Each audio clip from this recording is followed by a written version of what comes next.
할렐루야.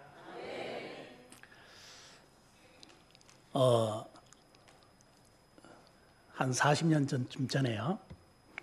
제가 초등학교에 다닐 때였습니다. 꼭 요즘과 같은 이런 더운 여름날이었어요. 지금은 이제 말복이 다 지났는데 그때는 아마 초복이 다가오고 있던 어느 여름날이었던 것 같습니다. 오후에 학교를 갔다 오는데 제가 이제 이렇게 그 학교를 갔다 오면 항상 동네 의기에 조그마한 이런 개울이 있고 돌다리를 이렇게 건너가게 됩니다. 동네 의기에 들었으면 저 동네 안쪽에 우리 집에 있는 마당에 키우는 개가 비록 똥개였지만 요즘으로는 전문적인 용어로 믹서견이었는데 제 발자국 소리를 알아듣고 동네 의기에 제가 걸어만 들어와도 동네 의기에 들어오는 제 발자국 소리를 듣고 멍멍 짖는 소리가 늘 학교 갔다 오면 들렸습니다. 시골 교회들이 대부분 다 그렇지만 동네 제일 한가운데 이렇게 있고요. 꼭 우리 목동 중앙교회처럼 예배당이 있고 앞에 마당이 이렇게 있고 마당 곁에는 이제 감나무가 몇 개 서 있고 이런 시골 교회가 대부분 다 그랬어요. 그 마당에 우리 아버지가 늘 개를 꼭 한 마리씩 키웠습니다. 제가 개를 너무너무 좋아했어요. 어릴 적에. 그래서 저는 이제 아버지가 어디 가서 개를 한 마리 얻어오시면 걔들 깨끗하게 목욕시켜가지고 방에 데리고 와서 같이 끌어안고 자고 뭐 이렇게 했는데 우리 아버지도 저 못지않게 개를 너무 좋아하셨어요. 근데 우리 아버지가 개를 좀 좋아하는 방식은 저랑은 조금 방법이 좀 달랐습니다. 저는 개가 좋아서 목욕시키고 함께 끌어안고 자고 이러는 건데 우리 아버지는 개를 참 좋아하시긴 하셨지만 개가 또 방 안에 들어온 건 무지하게 싫어하지. 집에 들어온 건 못 들어가요. 우리 아버지. 그게 또 이 교회 목사님 아니랄까봐 개가 막 방 안에 들어오면 우리 아버지는 화가 나셔갖고 개를 막 너 무릎 꿇어 이래가지고 개를 막 방 안에 이렇게 꿇앉혀 놓고 무릎 꿇게 해놓고 막 설교를 하시는데 1시간씩 개한테 설교하셨어요. 개한테 막 설교하셔요. 내가 보니까 넌 타락한 개 같아 막 이러면서 회개해야 돼 막 이러면서 회개하라 막 이러면서 개한테 막 안 그러면 막 오늘부터 넌 금식이야 금식도 막 시키고 이러셨어요. 그러니까 아버지 개를 너무 사랑하셔가지고 저는 그냥 개를 끌어안고 목욕시키고 함께 자고 이 정도였는데 우리 아버지는 개를 너무 사랑하셔서 차마 눈 뜨고 볼 수가 없어가지고 해마다 여름이 되면 우리 집에 왔던 수없이 많은 개들이 껍데기 홀랑 벗겨가지고 우리 아버지 펄펄 끓는 솥에 붕등 담가서 펄펄 끓여가지고 후루룩 드시고 영원히 가슴에 간직하셨어요. 우리 집에 왔던 수없이 많은 개들이 우리 아버지의 가슴 속에 차곡차곡 영원한 추억으로 남은 우리 아버지가 개를 그만큼 사랑하셨어요.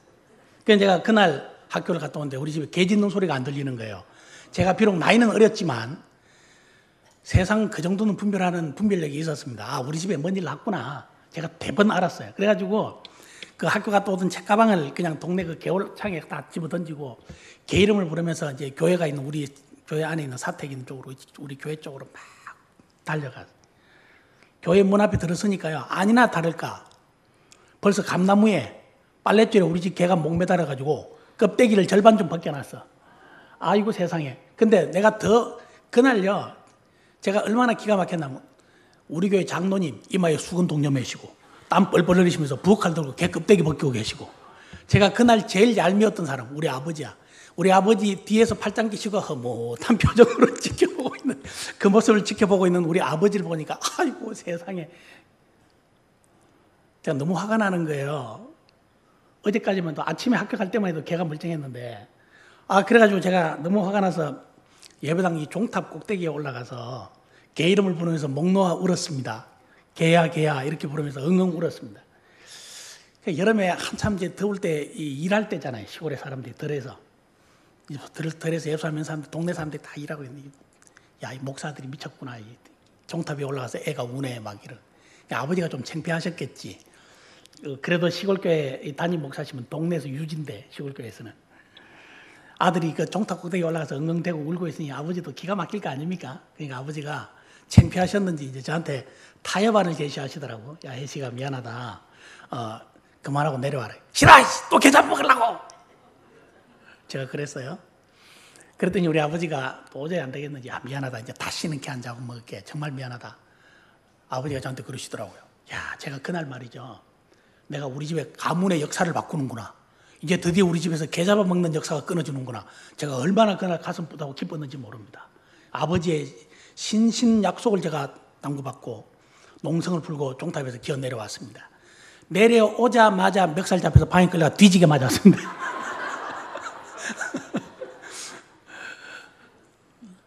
그날 비록 나이는 어렸지만 처음 알았습니다. 아, 목사도 거짓말 하는구나. 제가 어린 나이에 너무 일찍 세상을 알아버렸죠. 예, 이맘때 여름이 되면 항상 참 그때 그 시절의 추억들이 늘 생각이 납니다. 여러분, 이 세상에서요 제일 어려운 게 뭐냐? 여러분 방금 다 웃으셨죠? 사람 웃기는 것입니다. 웃기는 것이 쉬운 일이 아닙니다. 굉장히 어려운 일입니다. 근데요, 웃기는 것보다 더 어려운 일이 있습니다. 사람을 울리는 것입니다. 사람 울리는 것보다 더 어려운 일이 있습니다. 뭔지 아십니까? 사람을 변화시키는 것입니다. 저는 오늘 여러분을 울리고 웃기려고 온 것이 아니고요, 여러분에게 하나님의 말씀을 전하고 변화시키기 위해서 왔습니다. 오늘 말씀을 듣는 시간을 통해서 저와 여러분들이 마음속 깊은 곳에서부터 우러나는 변화를 체험하는 그런 은혜의 자리가 되시기를 주님의 이름으로 축원합니다. 기도합시다. 하나님 감사합니다. 오늘 우리에게 좋은 날 허락하여 주시고 한 주가 시작되는 거룩한 주일날 우리 목동중앙교회 오늘 하나님 앞에 헌신 예배를 드립니다. 헌신 예배를 드리는 모든 교사들과 성도님들 한 마음이 되게 하여 주시고 하나님 말로만 헌신이 아니라 우리의 몸과 마음까지 들여 헌신하는 참된 헌신의 자리 되게 하여 주옵소서. 하나님의 역사가 일어나게 하여 주시고 부족한 종 보내주셨는데 이 부족한 종 통해서 성령님의 역사와 능력이 일어나게 하여 주옵소서. 감사드리며 살아계신 우리 주 예수 그리스도 이름 받들어 간절히 기도하옵나이다. 아멘. 제가 오늘 읽었던 마태복음 28장 18절 이하에 있는 말씀을 가지고 이것이 지속적인 사역이다, 그런 제목으로 하나님 말씀을 잠깐 전하려고 합니다. 우리가 오늘 읽었던 이 말씀은 우리 예수님께서 부활 성천하시며 제자들에게, 남아있던 제자들에게 마지막으로 당부하신 말씀입니다. 굉장히 중요한 이야기겠죠. 우리가 그래서 이걸 흔히 우리 한국말로는 지상명령 이렇게 흔히 번역을 많이 합니다. 예수님의 지상명령. 영어로는 이걸 그레이트 커미션이라 그래서 정확하게는 지상명령이라기보다는 예수님의 대위임령, 그렇게 번역하는 것이 아마 더 좋은 번역인 것 같습니다. 흔히 많은 분들이 이 예수님이 하셨던 이 당부 중에 5가지 동사를 중심으로 설교하는 것을 제가 많이 들었습니다. 그 맞는 것 같습니다. 이 5가지 동사 보면 가라, 가서 제자를 삼고 세례를 주고 가르치고 지키게 하라. 5개 동사이죠. 이 중에서 동사를 우리가 따지면요, 제일 중요한 동사는, 주동사는 제자 삼으라입니다. 그래서 제자 삼는 것이 가장 중요한 내용이긴 합니다. 뭐 맞는 것 같아요. 저는 오늘 그런 것보다는, 그런 쪽의 설교보다는 저는 이렇게 설교를 한번 해보려고 합니다. 이 예수님께서 명령하신 5개 명령, 가라, 제자를 삼으라, 세례를 주라, 가르치라, 지키게 하라. 이 5개의 명령을 가만히 우리가 들여다보면요, 단회적인 사역이 있고요, 지속적인 사역이 있습니다. 가령 예를 들면 세례 주는 것은 매일 세례 주는 게 아니죠. 우리 세례 매일 받는 거 아닙니다. 한 번 세례 받으면 평생 가는 거죠. 세례 2번, 3번 받으면 이건 재세례파 2단이에요. 그런 거 아니죠. 세례는 한 번 받습니다. 이건 단회적인 사역. 한 번 세례 받으면 끝나는 것입니다. 제자 되는 것도 마찬가지예요. 매일 새롭게 교회 올 때마다 제자 되는 거 아니에요. 한 번 제자 되면 일생 동안 제자의 삶을 사는 것입니다. 그러나 마지막 끝부분에 있는 2가지 명령은요, 가르쳐 지키게 하라라고 하는 이 명령은, 가르치는 것과 지키게 하는 이 명령은 지속적인 명령, 사역입니다. 이 사역은 예수님이 이 땅에 다시 재림하실 때까지 우리가 끊임없이 교회에서 반복되고 계속 반복되어야 될 사명이다, 그런 것입니다. 우리가 지속적으로 계속 해나가야 될 사역이다, 그런 것입니다. 저는 오늘 바로 그런 점에서 이 가르치고 지키는 이 명령에 대해서 잠깐 여러분에게 말씀을 좀 드리려고 합니다. 여러분, 우리가 먼저 가르치는 것인데요, 가르치면은 2가지가 중요한 명제가 있습니다. 2가지 전제가 있습니다. 하나는 무엇을 가르쳐야 되느냐, 또 하나는 어떻게 가르쳐야 되느냐. 근데요, 무엇을 가르쳐야 되는가에 대해서 우리가 고민할 이유가 없습니다. 이미 답이 나와 있습니다. 여러분이 다 알다시피 우리가 교회에서 아이들에게 뭘 가르칩니까? 하나님 말씀을 가르칩니다. 물론 가끔 가다가 우리가 복음을 전하기 위해서, 하나님 말씀을 더 효과적으로 전하기 위해서 뭐 다른 것도 가르칠 수는 있어요. 그러나 본질적으로는 하나님의 말씀을 가르치는 것입니다. 제 인생을 이야기할 때 2가지 사역을 빼놓을 수가 없는 2가지 사역이 있습니다. 하나는요, 아가페 청소년 선교회입니다. 이 아가페 청소년 선교회는 제가 30년 동안 사역을 했던 청소년 전문 선교단체입니다. 그리고 또 하나는 제가 지금 담임 목사로 있는 제가 개척한 푸른 교회입니다. 이 푸른 교회는 제가 개척해서 20년 동안 오늘까지 목회를 하고 있습니다. 이 두 개의 사역은 제 인생에 있어서 빼놓을 수 없는 사역인데요. 제가 그래서 이 아가페 청소년 선교회 30년 사역을 하고 작년 10월 달에 교회 청소년 전문 사역이라고 하는 책을 하나 썼습니다. 그리고 푸른 교회에서 20년 목회를 하고 오늘 제가 우리 여기 계신 분들에게 다 책을 하나 드렸으면 좋겠는데 제가 사실 출판사에 책을 써도요. 출판사에서는 책을 저한테 10권밖에 안 줍니다. 나머지는 인쇄 계산하면 끝나기 때문에 책은 제 돈 주고 제가 사야 되는 그런 상황이라 제가 여러분에게 다 책을 한 권씩 드릴 수가 없어서 제가 그냥 우리 오늘 김진학 목사님께만 책 한 권을 드렸습니다. 그 책은 신약의 흐름타기, 신약 흐름타기라고 하는 책인데 이건 제가 우리 푸른교회에서 20년 동안 우리 교회 교인들과 함께 성경 공부했던 교재를 책으로 만든 것입니다. 출판사에서 책을 한번 만들어서 팔아보겠다 해가지고 여러분 제 책은 여러분이 갖고 계시는 이 스마트폰의 다음이나 네이버나 이런 데서 유해식 목사 이렇게 치면 제가 쓴 책들 다 나옵니다. 여러분 금방 다 검색해 보시면 알 수 있으실 거라고 생각이 돼요. 근데 아무튼 제가 제 인생에 있어서 빼놓을 수 없는 두 가지 사역이 아가페 청소년 선교회, 청소년 선교 사역, 또 하나는 푸른 교회. 제가 20년 동안 목회한 겁니다. 근데 여러분, 저도 우리 교회에서 아이들에게 가르치면서 하나님 말씀을 가르치기 위해서 저도 이제 그런 걸 많이 합니다. 다른 것도 많이 가르칩니다. 다른 것을 가르치는 이유가 뭐냐면 하나님 말씀을 가르치려고 하는 것입니다. 뭘 가르치느냐? 국어도 가르치고 수학도 가르치고 영어도 가르칩니다. 우리 교회는 제가 처음에 개척할 때 우리 집사람이 여기 목동에 있는 학원에서 영어 선생을 하고 있었습니다. 그러다가 제가 개척을 해가지고 아이들을 이제 공부를 좀 동네 아이들을 모아다가 가르치고 있습니다. 제 생각인데요. 아마 여기 같이 우리 목동 중앙교회 같이 이렇게 목동에 있는 교회라면 동네 아이들 모아다가 공부 가르치면 아마 한 명도 안 올 겁니다. 애들 다 학원 가지 뭐하러 오겠습니까? 근데 제가 목회하고 있는 여기 영등포 구청 앞에 당산동은 동네가 좀 낙후되고 가난한 사람들이 많아가지고 공짜로 공부를 가르친다. 그러니까 부모들이 아이들을 많이 보냈어요. 그래서 그 아이들을 7년 동안 무료로 공부를 가르쳤고요. 나머지 이제 이 13년은 지역아동센터라고 하는 아동복지시설로 전환해가지고 지금까지 20년 동안 운영하고 있습니다. 그래서 우리가 영등포구에 지역아동센터가 15개 있고 서울에 한 1200개 정도 있고 전국에 한 5000개 정도 있습니다. 지역아동센터가. 지역아동센터라고 하는 복지시설이 아동복지시설이 그렇게 있는데 전국에 있는 아동복지시설 5000개가 정도가 있는데 그중에서 국립서울대학교에 들어간 지역아동센터는 제가 사역하고 있는 우리 푸른교회에서 운영하는 푸른 공부방 지역아동센터밖에 없습니다. 우리 공방에 공두현이라고 하는 아이가 이제 아이도 아니지 이제 형제가 지금은 청년인데 초등학교 4학년 때부터 고3까지 우리 공방에 다녔습니다. 집안이 대단히 어렵고 힘들어서 다녔습니다. 아빠가 알코올 중독자고 생활 무능력자였습니다. 엄마가 벌어서 먹고 사는 그런 집안이었습니다. 이 아이가 초등학교 4학년 때부터 고3까지 우리 공방을 다니고 국립서울대학교 항공기계공학부에 들어갔습니다. 그리고 거기 졸업했고요. 지금은 석박사 과정에서 석사 과정 마치고 석박사 통합 과정 중에 박사 과정에 2년차 지금 공부하고 있습니다. 제가 지금 이야기하고 싶은 것은 얘가요. 우리 공방에서 공부하면서 제가 그 아이에게 그랬습니다. 하나님의 말씀대로 살면 축복받는다. 공부도 중요하지만 공부보다 더 중요한 것이 뭐죠? 신앙이다. 하나님을 잘 믿어야 된다. 제가 그렇게 가르쳤어요. 얘가 고3 때 우리 교회에서 기타 반주를 해서 찬양팀에 기타 반주, 아까 이 찬양하셨는 참 은혜롭게 찬양을 잘 하시던데 우리 교회에서 기타 반주를 했는데요. 고3 때 주일 한 번도 빠진 적이 없고 기타 반주 단 한 번도 빠진 적이 없었습니다. 그렇게 하고 국립서울대학교에 합격했습니다. 지금 이제 석박사과정 다녔는데 지금도요. 박사과정 공부하면서도 일주일에 한 번씩 꼬박꼬박 와서 우리 공방 아이들에게 자원봉사에서 수학을 가르칩니다. 고등학생 수학을 가르칩니다. 제가 그 아이에게 늘 말했습니다.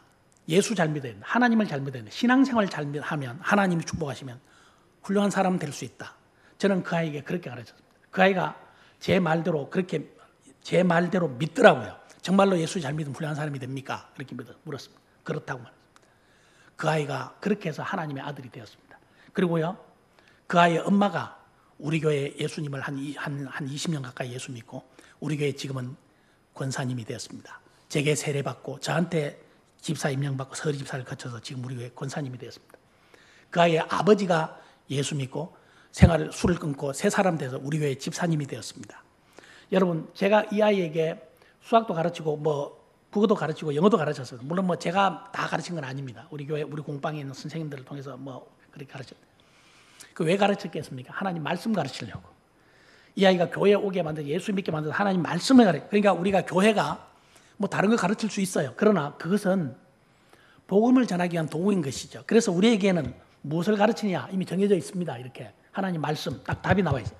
그런데 이제 문제는 무엇을 가르칠까는 답이 나와 있지만 어떻게 가르칠까는 이제 우리들이 풀어야 할, 우리 교사들이 풀어야 할 우리들의 숙제다, 그런 것입니다. 어떻게 가르쳐야 돼요? 어떻게 가르치는 것이 바람직한 것일까요? 따라합시다. 잘 가르치면 됩니다. 어떻게 잘 가르쳐야지. 뭘 어떻게 가르쳐요? 딴 거 없어요. 잘 가르치는 것입니다. 여러분, 잘 가르치기 위해서는 어떻게 해야 될까요? 잘 가르치는 방법이 뭡니까? 잘 가르치는 방법이 뭐냐면요, 선생님들이 먼저 잘 배우는 것입니다. 여러분, 이것이요, 우리 기독교 교육학은 말할 것도 없고 일반 사회 교육학에서도 이거는 지울 수 없는 만고불변의 진리입니다. 가령 예를 들면 이런 겁니다. 내가 어렵게 배우면요, 어렵게 가르칩니다. 내가 잘 배우면 잘 가르칩니다. 내가 쉽게 배우면 쉽게 가르칩니다. 내가 더럽게 배우면요, 더럽게 가르칩니다. 이게 틀림없는 사실이에요. 그래서 교사들이 아이들을, 선생님들이 아이들을 잘 가르치려면 어떻게 되냐? 잘 배워야 합니다. 교사 선생님들 하나님 말씀을 잘 배우고 있습니까? 여러분들이 하나님 말씀을 잘 배워야 돼요. 여러분, 제가 알기로요, 제가 김진학 목사님을 30년 정도 전부터 알고 있어요. 30년직입니다. 처음에 신학 공부할 때 제가, 지금은 저도 이렇게 늙어서 이렇게 형편이 없지만 저도 한때는 반짝반짝 빛나는 20대가 있었겠죠. 예. 지금은 사람들이 저를 다 이렇게 우습게 생각하지만 저도 한때는 장동건 부럽지 않은 때가 있었습니다. 예. 저도 한때는 제2의 조인성이라고 불려질 때가 있었습니다. 그런 날이. 그 30년 전 제가 학교 기숙사 생활할 때. 그때 말이죠. 우리 그 김진학 목사님 보면, 우리 김진학 목사님이 얼마나 열심히 공부했는지 정말 대단해. 제가 그때 참 제가 부러워했던 분 중에 한 분이었어요. 우리 김 목사님은 앉아서 잠을 안 잤습니다. 옛날에 뭐 황우성 뭐 교수가 뭐 어쨌다고 하는데, 우리 김진학 목사님도 그 당시에 보면 밤 새벽 2시, 3시, 4시 이렇게 기숙사에서 새벽 기도할 때까지, 신학교 기숙사에서 밤새 앉아서 계속 공부하죠. 혹시 뭐 좀 피곤하면 그냥 이렇게 앉아서 이렇게 책상에 앉아서 이렇게 조금씩 졸고 이렇게. 밤에 잠을 안 주무셔요. 그 정도로 열심히 공부. 그 제가 생각해 볼 때 아마 우리나라에서 제가 잘 모르긴 해도 하나님 말씀을 제일 잘 가르치신 분이 아마 우리 김진학 목사님일 거라고 생각됩니다. 김진학 목사님을 능가할 분은 없다, 그런 생각이 들고요. 제가 그 다음으로는 아마 제가 아닐까 이런 생각이 듭니다. 예, 저도 뭐 성경부 책도 하나 썼다 그랬잖아요. 제가 아까 신약 흐름타기 이거 제가 썼거든요. 여러분, 김진학 목사님한테 잘 배우시면 돼요. 어떻게 가르쳐야 돼요? 목사님께 잘 배우십시오. 하나님 말씀을 잘 배워야 돼요. 가르치는 교사가 먼저 잘 배워야 잘 가르칠 수 있습니다. 여러분, 하나님 앞에서 우리가 이 가르침에 있어서는 먼저 올바르게 잘 배우는 것이 능력입니다. 잘 배워야 잘 가르칠 수 있어요. 그 다음에요, 또 어떻게 잘 가르칠 수 있냐? 여러분, 두 번째로 잘 가르칠 수 있는 비결이 뭐냐? 우리가 단순히 세상적인 학문과 지식을 전하는 것이라면 잘 배우는 것으로 끝나면 돼요. 그러면 잘 가르칠 수 있어요. 그러나 우리가 하는 사역이 세상적인 학문과 지식을 가르치는 것이 아니고 하나님의 진리의 말씀인, 생명의 말씀인 영적인 사역이기 때문에 우리가 가르치는 이 가르침에는 세상적인 가르침과 분명히 구별되고 다른 뭔가가 하나가 더 있어야 돼.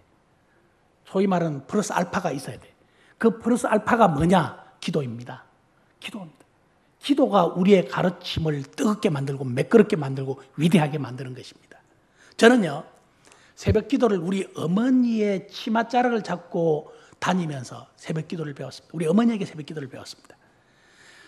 우리 집에 3남매가 있었는데요. 제 위로 형님 한 분, 누님 한 분이 있었는데, 어릴 적에 이렇게 방에서 이렇게 자다 보면요, 아침에 이렇게 해가 뜨고 날이 이렇게 밝아오고 이러면 뭐가 자다가 보면 겨울에 같은데 이러면 이마가 막 서늘해. 이마가 왜 이렇게 시린가 하고 자다가 눈을 이렇게 떠보면 말이죠, 우리 어머니가 그 새벽 기도 갔다 와서 그 꽁꽁은 한겨울에 그 꽁꽁은 손으로 우리 3남매 이렇게 누워 자는데 그 위에 이마에 손을 얹고 안수기도 한다고. 우리 어머니가 손을 자다가 하도 이마가 시려가지고 왜 이러나고 눈 떠보면 우리 엄마가 내 이마에 손 짚고 이렇게 기도하고 계신. 제가 그걸 보고요, 그렇게 일어나서 어머니의 치마자락을 잡고 새벽 기도를 따라가기 시작했습니다. 시골에서. 근데요, 제가 새벽 기도를 가보니까 새벽기도 가서 아주 놀라운 사실을 하나 발견했어요. 놀라운 것을 하나 보았습니다. 그 교회 담임 목사이신 우리 아버지가 새벽기도에 간단하게 앞에서 설교를 하시고 설교 끝나면 이제 불이 꺼진다. 옛날에는 여러분 다 아시죠? 우리 아마 이 목동 중앙교회도 예전에는 그랬을 것 같아요. 지금은 우리가 이렇게 예배당이 시설이 좋아서 싹 새롭게 의자도 있고. 옛날에 이 의자가 어디 있었나요? 제가 어릴 적만 해도 30년, 40년 전에 의자 없었다고. 뭐가 마룻바닥이 있었어요. 우리가 그 마룻바닥에 방석, 우리 그 시골 말로 자부동이라 그러는 방석을 쭉 깔아놓고 앉아서 예배를 해. 한겨울에 무슨 난방시설이 있나? 톱밥 떼는 날로 어르신들 다 아실 거예요.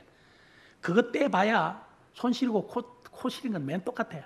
뭐 따뜻하지도 않아. 예배당 한쪽 구석에 있으면. 그거 하나 떼놓고 한겨울에 새벽 기도를 하는데 새벽 기도가 끝나면 이제 불을 끄고 이제 기도를 하잖아요.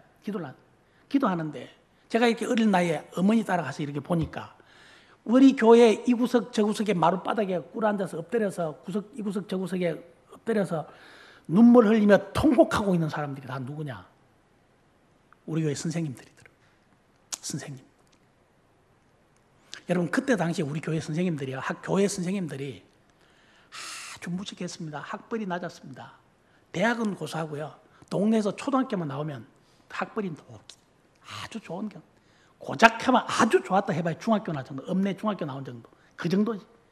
근데 참 이상한 것은 그때 초등학교밖에 안 나오고 중학교밖에 안 나온 우리 교회 선생님들이 우리 같은 쪼무레기들 꼬마들을 앉혀놓고 말씀을 가르치는데 말이죠. 그 말씀을 가르치는 건의가 오늘날 대학 나온 선생님 말할 것도 없고 목사인 나보다도 더 가르침의 권위가 있더라는 겁니다. 제가 지금 생각해 보면 여러분 그분들의 그 가르침의 권위가 어디서 나온 것 같습니까? 바로 기도입니다. 바로 그 기도의 힘입니다. 그렇게 부르짖어 기도하니까 기도의 능력이 나타나더라고요. 저도 그런 걸 많이 경험하거든요. 어디 가서 이렇게 저도 올여름에 뭐 참 많이 바쁘게 다녔습니다. 이 교회 저 교회 뭐 여름 수련회 뭐 강사로 인도한다고 뭐 이 수련회 저 수련회 뭐 이 교회 저 교회 이 기도원 저 기도원 제가 올여름에 아주 참 바쁘게 다녔는데 그렇게 다니면 또 어떤 분들이 그래요. 아유 목사님 굉장히 뭐 이렇게 많이 다니시고 능력 그게 아닙니다.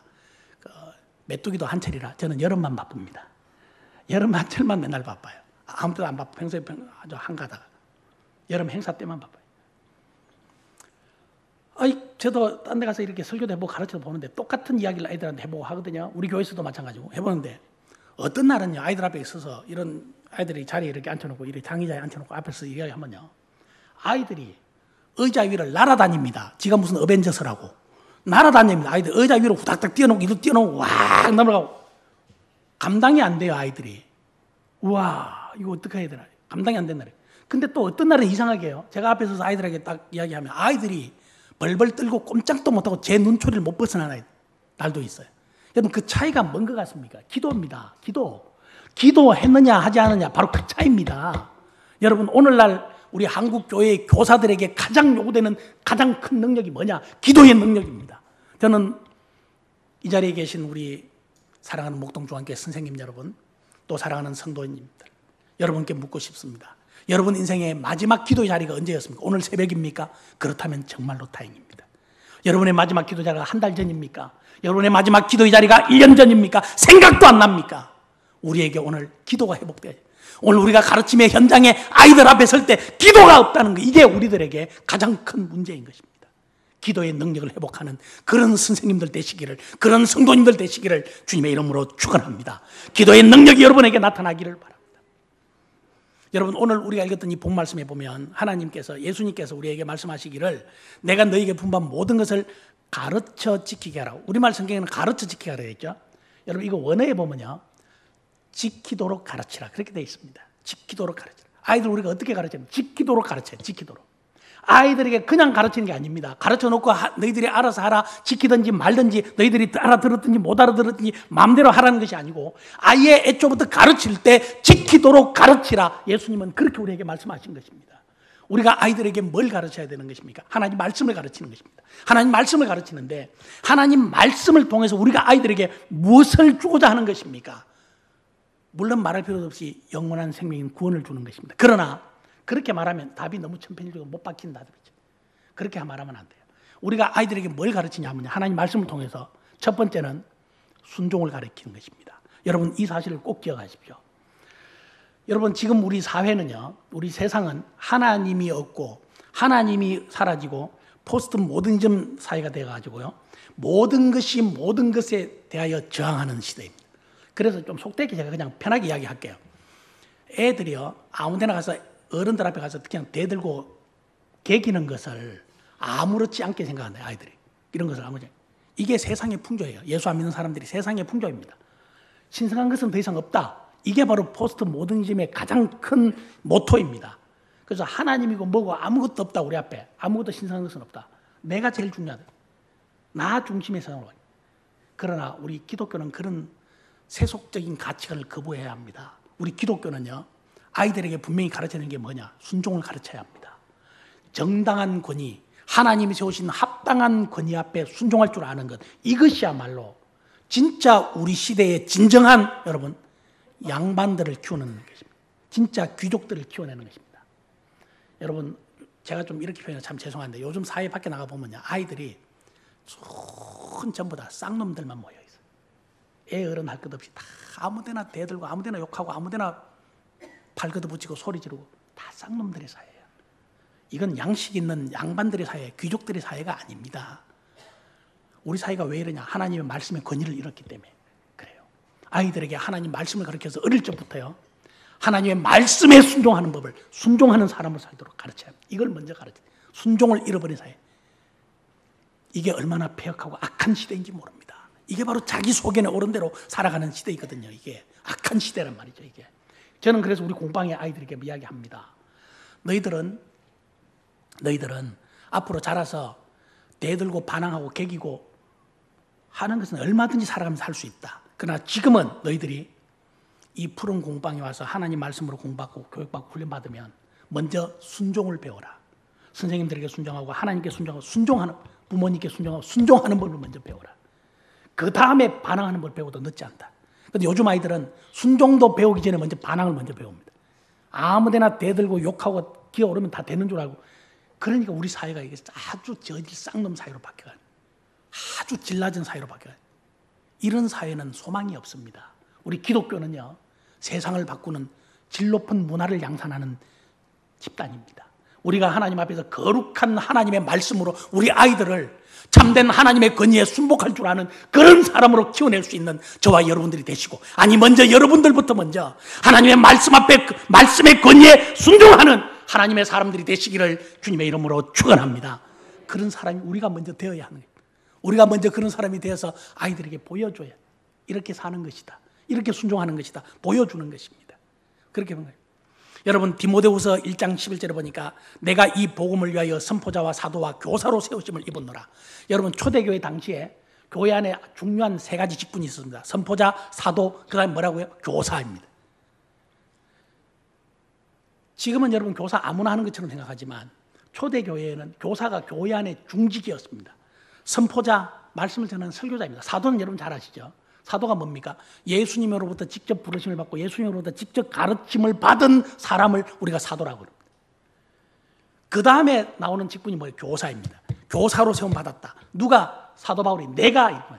나는 그래서 선포자고 설교하는 사람이고 사도이고 또 뭐라고? 교사다. 그렇게 스스로를 말했습니다. 그만큼 교사의 직분이 중요한 직분입니다. 그만큼 교사의 직분이 중요합니다. 그래서요, 우리가 잘 아는 우리 장로교 신학의 아버지인 칼빈이, 존 칼빈 선생이 제네바에서 종교개혁을 일으켰을 때 교회 안에 중요한 직분을 몇 가지 만들었습니다. 하나가 장로이고요, 장로직이고요, 이제 목사 장로이고요, 또 하나가 교사입니다. 칼빈이 종교개혁을 했을 때 교회 안에 교사의 직을 중요한 직분으로 세워놨어요. 여러분, 그만큼 교사의 직이 중요하다. 영적으로 중요하다. 왜? 우리 기독교는 예수님 말씀하신 바 그대로 지키도록 가르치는, 이 가르치고 배우는 사역 안에 존재하는 것이기 때문에, 여러분, 가르치고 배우는 이 사역 때문에 2000년 동안 기독교가 존재할 수 있었습니다. 우리가 오늘날 가르치지 않으면 이제 더 이상 기독교는 지구상에 없어지는 것입니다. 그만큼 교사의 사명이 중요하다, 그런 것입니다. 그런데 오늘날 교사들이 기도 안 한다 이 말이에요. 교사들이 하나님 앞에 배우지 않는다 이 말이에요. 말씀을 배우지 않는다는 말이에요. 교사들이 순종하지 않는다는 것입니다. 이것이 오늘날 우리 한국교회의 교육의 쇠퇴의 가장 중요한 원인입니다. 제가 그래서 20년 동안 푸른교회를 개척해서 이렇게 공방을 운영하고 또 아동복지시설을 세워서 운영하고 이렇게 했더니요, 올해 이제 몇 달 전에 우리 교단지인 기독신문에 이제 기자가 와서 취재를 하고 와서 신문에 났어요. 근데 제가 그때 그 신문에 났을 때, 신문에 났는 날 저는 한국에 없어요. 제가 성지순례 간다고 이스라엘에 가 있었어요. 이스라엘에 가서 신문을, 정작 저는 그 신문을 내가 못 봤어요. 신문에 났는데 제 신문을 못 봤어요. 한국에 돌아오니까 이제 나중에 보긴 했는데, 정작 그때는 제가 신문을 못 봤어요. 그 신문 기자가 와서 이제 그렇게 말한 거예요. 그 신문 취재하면서 국회대로 앞에 있는 이 뒷골목에, 흐름한 이 당산동 뒷골목에서 꿈을 잃고 죽어가던 아이들의 영혼을 보살피고, 아이들의 영혼이 피어나는, 별처럼 피어나는 아름다운 이 보금자리가 하나 있습니다. 그 자리가 있다. 그 자리가 이 푸른 교회에서 운영하는 푸른 공방 지역아동센터입니다. 뭐 이제 이렇게 기자가 이제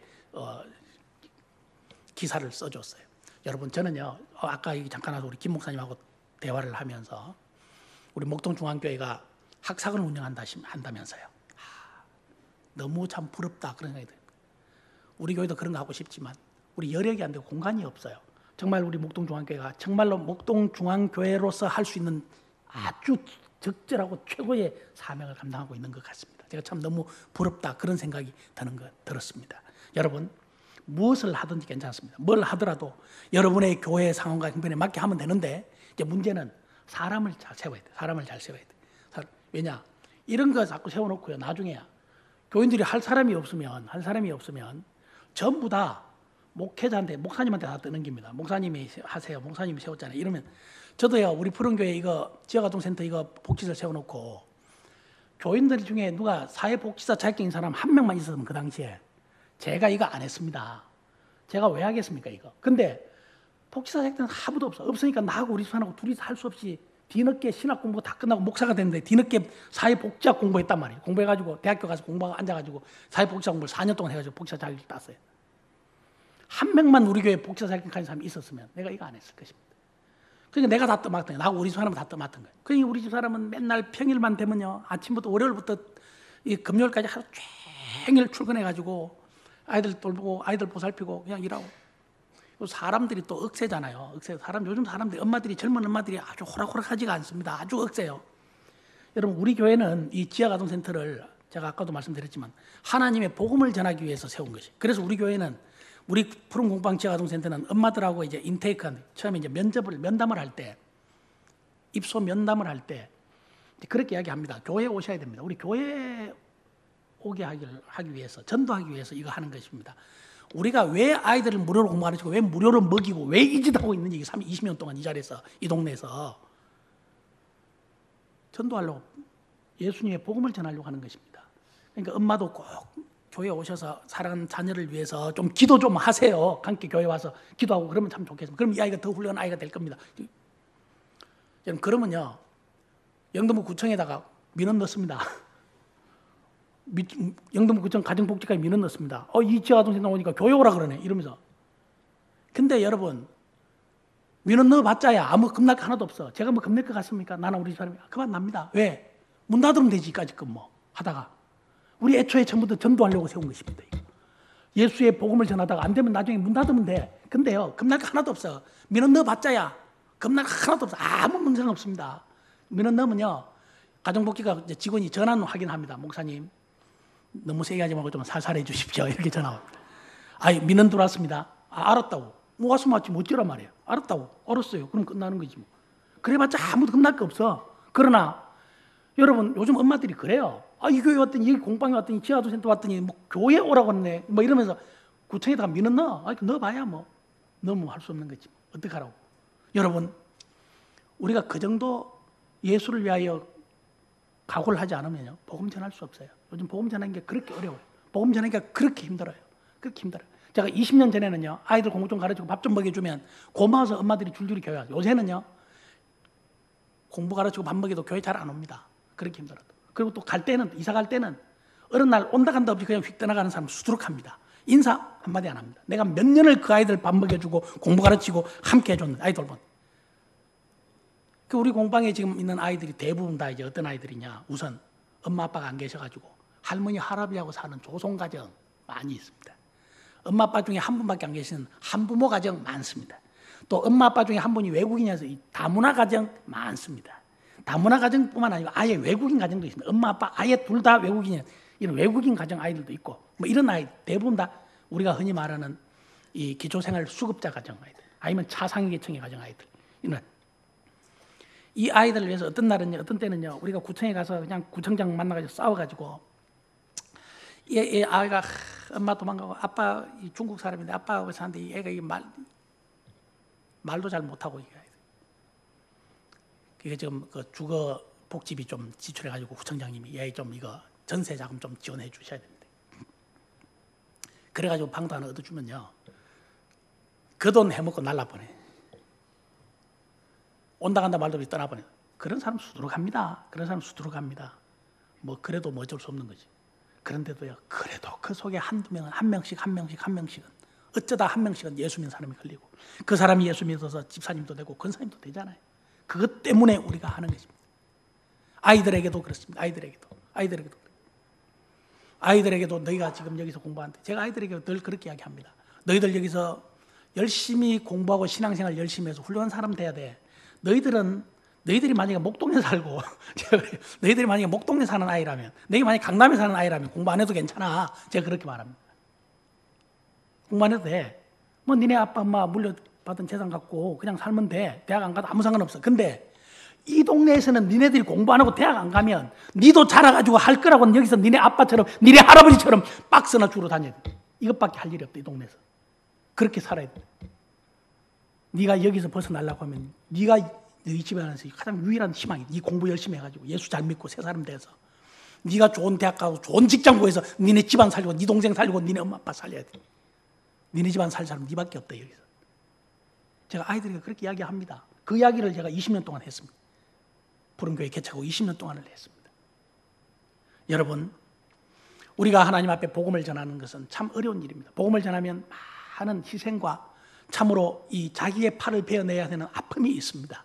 그러나 그럴지라도 우리는 이 길을 가야 한다는 것입니다. 이것이 하나님이 원하시는 길입니다. 가르쳐서 지키게 하라고, 지키도록 가르치라고 명령하시는 하나님의 뜻이기 때문입니다. 여러분의 아이들이 하나님의 말씀에 능통합니까? 하나님 말씀에 익숙하십니까? 아이들이 하나님 말씀을 잘 알고 있습니까? 하나님 말씀에 철저하게 서 있습니까?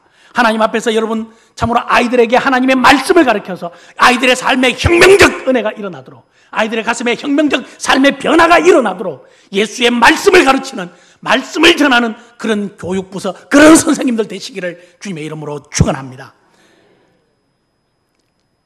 너는 예수 그리스도 안에 있는 믿음과 사랑으로서 내게 들은 바 바른 말을 본받아 지키고, 예수님이 그래 바른 말을 본받아 지키고 내가 하는 삶을 너희들이 본받아 지키게 하라. 그렇게 사도 바울이 이야기를 했어요. 여러분, 예수님도 말씀하십니다. 요한복음 10장 14절에 나는 선한 목자라, 나는 내 양을 알고 양도 나를 아는 것이 아버지께서 나를 아시고 내가 아버지를 아는 것과 같으니 나는 양을 위하여 뭘 한다? 목숨을 버리노라.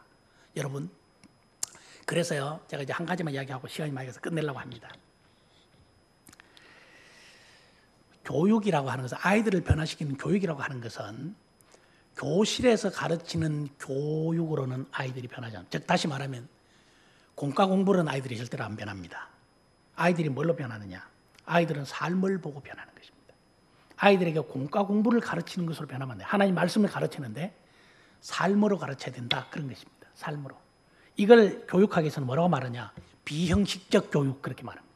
여러분, 비형식적 교육의 대가가 있는데 그게 누구냐면요, 예수님입니다. 예수님. 우리 예수님은요, 당시에 랍비들이 교실에서 학생들을 앉혀놓고 율법을 달달달달 외우기만. 그래서 유대인들이 율법 외우는 건 도사 아니에요. 우리 김진학 목사님 오랫동안 수년 동안 이스라엘에서 유학하셨으니까 잘 아시죠. 이스라엘 아이들이 초등학교만 마치면, 유치원만 마칠 좀 되면 모세 오경을 다 외웁니다. 창세기, 출애굽기, 레위기, 민수기, 신명기를 다 외웁니다. 목사인 나도 못 외우는데. 초등학교 유치원만 들어갈 때쯤 되면, 유치원 졸업할 때쯤 되면 아이들이 이거 다 외운다고. 이거 유치원 들어갈 때쯤 되면 아이들이 성경을 다 외워. 구약 성경을. 얼마나 이게 대단합니까? 근데 안 변하잖아요. 근데 예수님 못 박아 죽이잖아요. 왜 이런 거예요? 그들이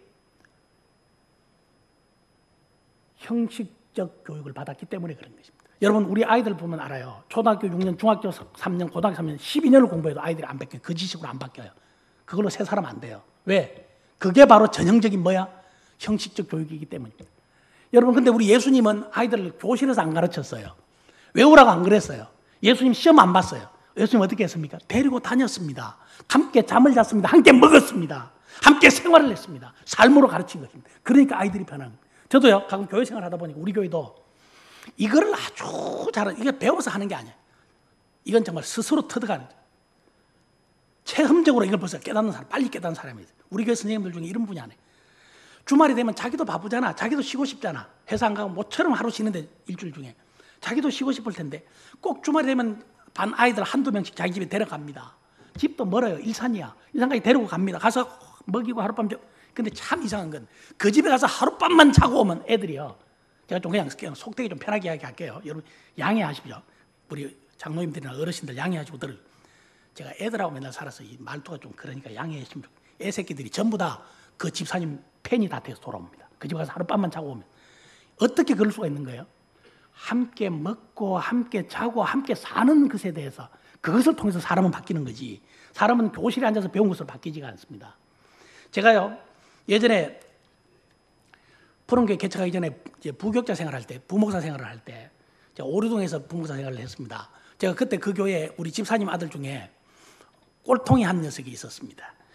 밤새도록 인터넷 채팅만 하고 이런 놈이었어요.